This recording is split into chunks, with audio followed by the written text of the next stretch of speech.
যেই মেয়েগুলো ধোঁকাবাজি করে বিয়ে করেন, পুরুষের সঙ্গে বেঈমানি করে বিয়ে করেন, মনে রাখবেন আল্লাহ আপনার চরিত্র একদিন প্রকাশিত করবেন, আর সত্যের বিজয় ঘটবে, মিথ্যা হেরে যাবে।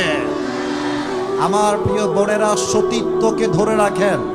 পরপুরুষের সঙ্গে সম্পর্ক নয়, বিয়ের আগে কোনো প্রেম নয়, সব প্রেম হবে বিয়ের পরে।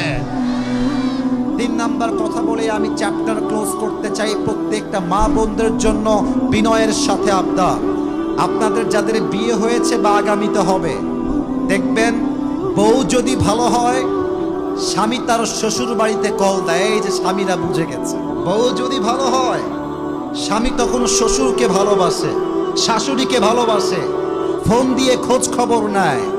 আর বউ যখন চরিত্রহীন হয়ে যায়, স্বামী তার শ্বশুরকে শাশুড়িকে 2 পয়সা সম্মান দিয়ে কথা বলে না।